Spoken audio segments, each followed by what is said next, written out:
We're dying over here. They're dying in Chicago. They're dying in East St. Louis. They're dying in Oakland, California. We're dying over here in these schools that are producing kids who can't read. We're dying in these jails full of these young men whose humanity never had a chance to reach its full extent. You're going to blame white people for that? I worry for my country. I worry for my people. In what might equality for African Americans actually consist? We do political theory in here, right? What is equality? What would it mean?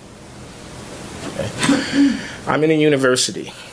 I'm looking around the university. We have an Africana Studies department. God love them. We have a diversity initiative, full-throated endorsement from the provost and from the president, a slew of deans who are responsible for overseeing this or that dimension of inclusion, diversity and inclusion. We're devoted to it. Go to the science lab, go to the School of Engineering. The paucity of African American faces in these places is not possible to ignore. What is that about? Okay. For my money, it's about the fact that an inadequate number of our youngsters are achieving the capacities of performance and function in those particular areas of human endeavor to penetrate these elite and exclusive institutions in numbers. And what is the narrative in response to that fact? The fact being, if you look at test scores, we're not supposed to talk about test scores. Test scores are a bad thing to talk about. If you look at the actual levels of achievement, you see huge disparities by race. If you look at the narrative for talking about the underrepresentation of African Americans, I speak now about Brown, I speak now about the physics department, or about the electrical engineering department, or about the applied mathematics department, and I speak about the paucity of black faces there. You take note of that. The basic response is, well, the institution is not inclusive. We're not doing enough. Right? I want to say something like, if we are not able to instill within our children a capacity to function at a level that is competitive in these elite venues, we will not have true equality. Do you really think that affirmative action abetted inclusion initiatives that count heads and get the numbers up, but that don't address the underlying function, is a path to equality? No, it's not. It's a path to permanent patronage. It's a clientelism argument. It is not a good substitute for mastery over those skills to play a political card which induces a sympathetic response from administration, because that's the easiest path. The easiest path would be to say, oh, don't worry, we're going to bend over backwards, we're going to get a few more in, don't worry, don't worry, don't worry. The hard path is A, saying something that's true but that is unpalatable.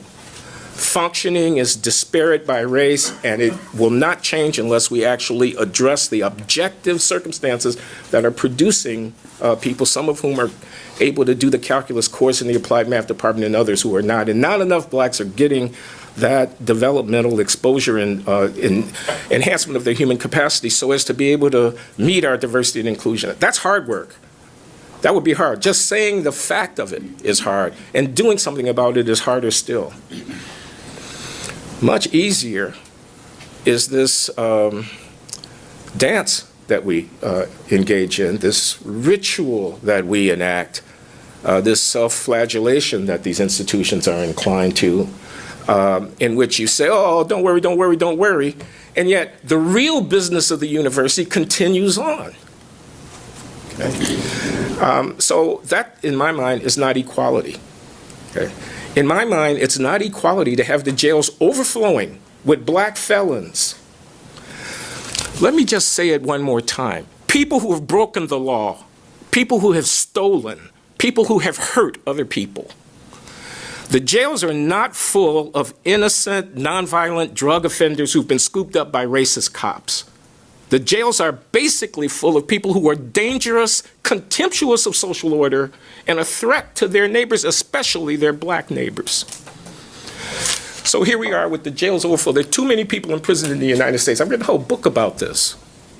There are too many black people in prison in the United States. It's the new Jim Crow? Oh, I see. It's America's way in the 21st century of reenacting the old American drama of plundering black bodies by corralling them because there's contempt for their humanity. No, it is not. And pretty much everybody knows that it is not. Anybody who lives in a city knows that it is not.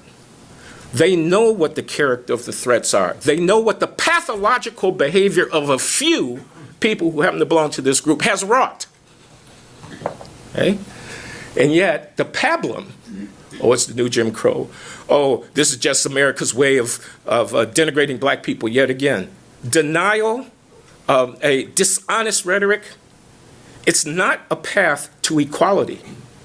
You think people don't know?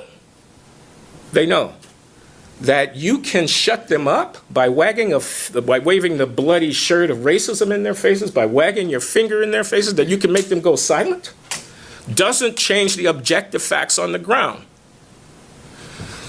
So I have probably said as much as I should say by way of introduction. I'm furious